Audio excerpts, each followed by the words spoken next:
গুলবাহার উঠোনের এক কোনায় রান্নাঘরে বসে রুটি বেলছে আর লাকড়ির চুলায় ভাজছে। পাশে বসে আছে গোলাপজান। আম্মা, আচ্ছা, তুমি কি হাসান মঞ্জিলে গিয়েছিলে কখনো? হঠাৎ এই প্রশ্ন। তখনই সাইকেল চেপে বাড়ির ভেতর ঢুকে বোরহানউদ্দিন। গোলাপজান হারিকেন নিয়ে যায় আব্বার কাছে। তার হাত থেকে বাজারের ব্যাগটা নিয়ে পাকের ঘরে রাখে। আম্মা, আব্বা আসছে, তুমি 2টা রুটি দাও, আব্বাকে দেই। বোরহানউদ্দিন একটু এগিয়ে গিয়ে জিজ্ঞাসা করলেন, কি ব্যাপার, মা মেয়ে মিলে কি রান্না করছো শুনি? আরে তেমন কিছু না, আপনার জন্য রুটি আর পুঁই বিচি ভাজি করেছিলাম। আজকে রাত্রে আমরা এটাই খাবো। হাসান মঞ্জিলে উৎসব হচ্ছে, কারণ এই বাড়ির বড় ছেলে এত বছর পর বিলেত থেকে ফিরেছে, তাই পুরো বাড়ি সুন্দর করে গুছগাছ করেছে। মেহেরবান হলেন আফতাব হাসানের স্ত্রী। তিনি দেখতে যেমন সুন্দর, ঠিক তেমন চতুরও বটে।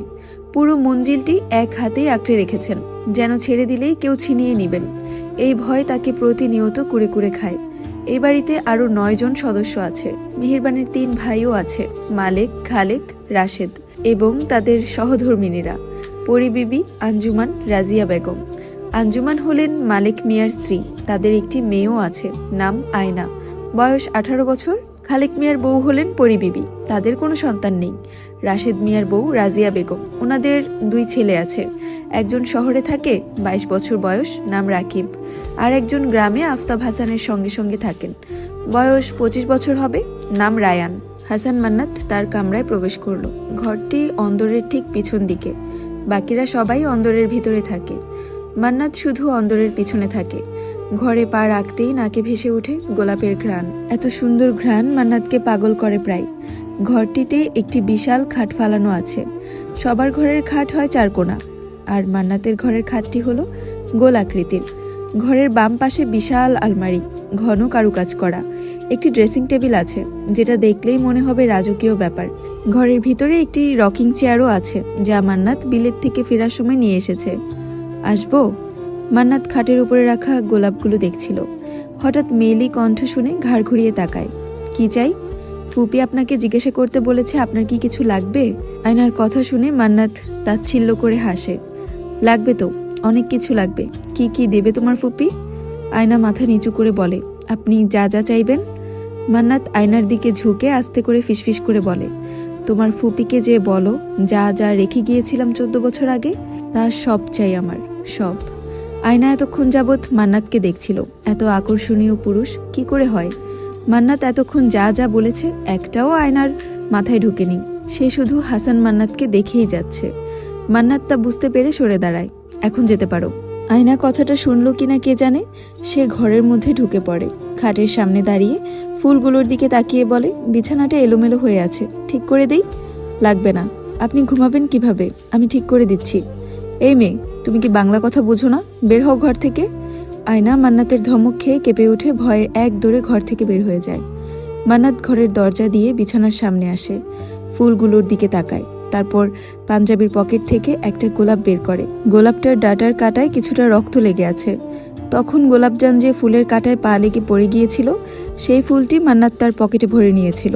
সেই ফুলটা সে নাকের সামনে এনে ঘ্রাণ সুখে অস্পষ্টভাবে বলে ওঠে, জান্নাত। বোরহানউদ্দিন সবেই বাজার থেকে ফিরল। গোলাপজান মায়ের থেকে রুটি এনে দিচ্ছে তার আব্বাকে। পুরা বাড়ি জুড়ে শুধু 3 জন মানুষের বসবাস। বাড়ির পাশ দিয়ে একটি সরু রাস্তা গেছে গোলাপ বাগানে। তারপর একটি কূপ আছে, যেখান থেকে গুলবাহার রোজ পানি তুলে আনেন।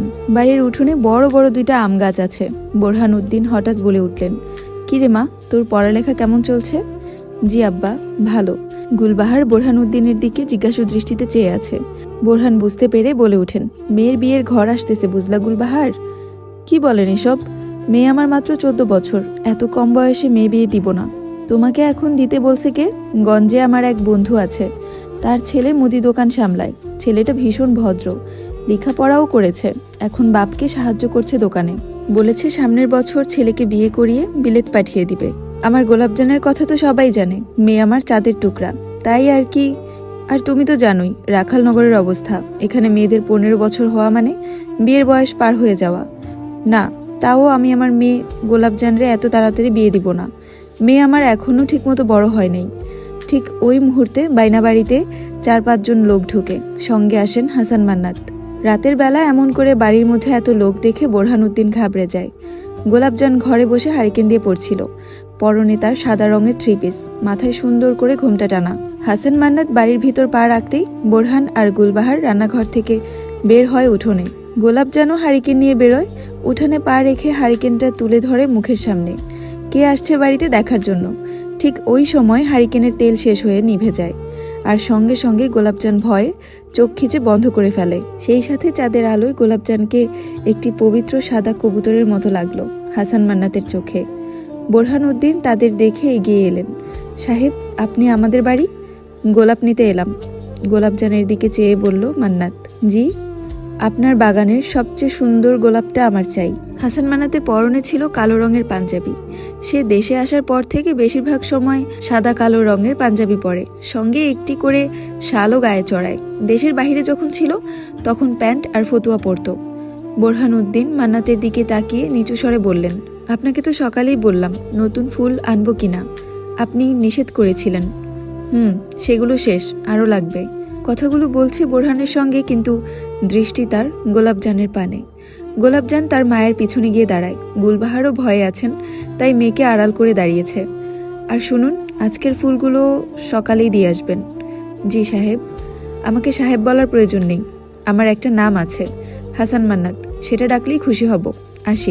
এই বলে মঞ্জিল বাড়ির পাহারাদার এবং মান্নাত চলে যায়। আব্বা, কালকে তো বেশি ফুল ফুটবে না, কিভাবে দিবেন? যা আছে তাই দিব, তুই শুয়ে পড়, সকালে মাদ্রাসায় যাবি। জি আচ্ছা। এই বলে গোলাপজান তার ঘরে চলে যায়। কিন্তু বোরহান আর গুলবাহার বাড়ির উঠোনে বসে পড়ে। তাদের মাথায় কিসের যেন চিন্তা ঘুরপাক খাচ্ছে, গভীর চিন্তা।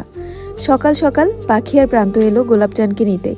আজকে গোলাপজান পাখি আর প্রান্তর সঙ্গে যাবে। প্রান্ত ছেলেটা কলেজে পড়ে, 2nd ইয়ারে আছে, বয়স আনুমানিক 22 হবে। দেখতে শুনতে খুব ভদ্র এবং নম্র। গোলাপজানকে সেই পিচ্চি থেকে সে চিনে, কিন্তু বেশি একটা কথা বলে না। বোনের বান্ধবী বলে সব সময় বোনের নজরেই দেখেছে, কিন্তু ইদানিং গোলাপজান সামনে এলে প্রান্তর কেমন যেন লাগে, তাই সে খুব কম ওদের মাদ্রাসায় দিতে যায়। তবে আজ বোরহান উদ্দিনের কাজ থাকায় সে যেতে পারছে না, তাই এই দায়িত্ব আজ তাকে নিতে হলো। হাসান মঞ্জিলের ভেতর ঢুকতেই দেখা মিলল আফতাব হাসানের সঙ্গে। বৈঠকখানায় বসে কিছু দলিলপত্র দেখছিল। ওনার সামনে 2 জন শার্ট প্যান্ট পরনে ভদ্রলোক বসে আছে, যাদের দেখেই বোঝা যাচ্ছে এরা শহর থেকে এসেছে। কি ব্যাপার বোরহান, সকাল সকাল আমার বাড়িতে? জি, ছোট সাহেব আসতে বলেছে কিছু ফুল নিয়ে। ও আচ্ছা, যাও। আর একটু সামনে এগোতেই দেখা মিলল মেহেরবানের সঙ্গে। আপনি? ছোট সাহেবের কাছে এসেছি, কিন্তু আমার ছেলে তো ঘুমাচ্ছে, ওর ঘুম এখন নষ্ট করা যাবে না, আপনি পরে আসুন। ওই সময় গেট দিয়ে হাসান মান্নাত ঢুকছিল। সকাল 6টায় সে জগিং করতে বের হয়েছিল। 2 ঘন্টা রাস্তায় পার করে বাড়ি ফিরল। তুমি না ঘুমিয়েছিলে? বের হলে কখন? কৈফিয়ত দিতে বাধ্য নই। কাকা, আপনি আমার সঙ্গে আসুন। মেহেরবান জায়গায় স্থির হয়ে দাঁড়িয়ে রইলেন। ছেলেটা আসার পর থেকে কেমন যেন বদলে গেছে। ভিতরে আসুন কাকা। না মানে, আমি বাইরেই দাঁড়াই, এই যে আপনার ফুল। আমি তো এই ফুলের কথা বলিনি কাকা, আপনি ভালো করেই জানেন আমি কাল রাত কেন আপনার বাড়ি গিয়েছিলাম। সাহেব, আমি কতবার বলবো আমাকে সাহেব বলবেন না? আমাকে একটু সময় দাও বাবা, আমি কথা দিচ্ছি তোমার ফুল তোমাকেই বুঝিয়ে দিব। এই বলে বোরহান মঞ্জিল ছেড়ে বেরিয়ে এলেন। আয়না আজ নিজে রান্নাঘরে গেছে। সে খেজুরের রস দিয়ে আজ পায়েস বানাবে। রান্নাঘরে রাজিয়া বেগমও ছিল তাকে সাহায্য করার জন্য, কিন্তু আয়না আজ কারো সাহায্য নিবে না। এইদিকে হাসান মান্নাত কামরায় এসে তোয়ালে নিয়ে তাদের নিজেদের সুইমিং পুলে গোসল করতে এসেছে। পানিতে ঝাঁপ দিয়ে প্রায় অনেকক্ষণ সে চুপ করে থাকতে পারে। এটা সে বিলেত থেকে প্রশিক্ষণ নিয়ে এসেছে। প্রায় সে জিম করে ওখানে সুইমিং করত। এই অভ্যাস এখনও রয়ে গেছে, তাই আজও জগিং করে এসে সুইমিং করতে ইচ্ছে হলো। বাড়ির চারপাশে অনেকগুলো করে লোক দাঁড়ানো, বাড়ি পাহারাদার বলা যায় আর কি, কারণ আফতাব হাসান একজন বিশিষ্ট ব্যক্তি, যার দখলে বেশ অর্ধেক রাখাল নগর। হাসান মান্নাত পানিতে ডুব দিতেই মনে পড়ে গেল কিছুক্ষণ আগের ঘটে যাওয়া ঘটনাটি। গোলাপজান, পাখি এবং প্রান্ত রাস্তা পার হচ্ছিল বাজারের পিছনে রাখালনগরের মহিলা মাদ্রাসায় যাবে বলে। তখন একটি ইটবাহী ট্রাক এসে গোলাপজানের ঠিক সামনে চলে আসে। তখন যদি হাসান মান্নাত না থাকতো, গোলাপজান ওখানেই। না, আর ভাবতে পারছে না হাসান মান্নাত। মেয়েটা তাকে উন্মাদ করে দিচ্ছে। প্রান্ত ছিল ওখানে, কিন্তু সে তার বোনের হাত ধরে রেখেছিল। এই মেয়ে, তুমি কি রাস্তা পার হওয়া শিখোনি এখনো? আমি না এলে তো এক্ষুনি গেছিলে। বয়স তো হলো 14, এখনো অবুঝ তুমি? আমি দেখিনি, আর তাছাড়া আমাকে তো আব্বা দিয়ে আসে। আজ আব্বা আপনাদের বাড়ি গেছে, তাই ওদের সাথে এসেছি আমি। পিছন ফিরে প্রান্তকে দেখে নিল একবার মান্নাত। প্রান্ত মাথা নিচু করে দাঁড়িয়ে আছে। পাখি দৌড়ে এসে গোলাপজানকে জড়ায় ধরে। সই, ঠিক আছিস তো? ঠিক আছি, বাড়ি যেয়ে আমাকে কিছু বলিস না। মান্নাত এখনও গোলাপজানের হাত ধরে আছে আর গোলাপজানের ভীতু ভীতু কথা শুনছে মনোযোগ দিয়ে। ও না বললেও আমি বলে দিব। গোলাপজান পিছন ফিরে তাকায় মান্নাতের দিকে। কি বলে দিবেন আপনি? এই যে তুমি রাস্তায় চোখ কপালে তুলে হাঁটছো। দুঃখিত, আপনি ভুল দেখছেন। আমার চোখ ঠিকই আছে, বরং আপনার চোখ জায়গায় নেই। যদি থাকতো তাহলে ঠিকই আমার চোখ দুটো দেখতেন। তখনই মান্নাতের নিঃশ্বাস ভার হয়ে ওঠে। সে পানির ভিতর থেকে উঠে দাঁড়ায়, চোখ খুলে আকাশের পানে তাকায় আর বিড়বিড় করে বলে ওঠে, এই চোখ যদি আমি না দেখি তাহলে আমার জীবনটাই যে বৃথা। জান্নাত, ঠান্ডা লেগে যাবে তো, উঠুন। এতক্ষণ কেউ পানিতে থাকে? মান্নাত ভাইয়া, উফ, এইটার নাম আয়না না দিয়া বায়না দেওয়া উচিত ছিল। যখনই দেখা হয় তখনই একটা না একটা বায়না ধরে। কি সমস্যা?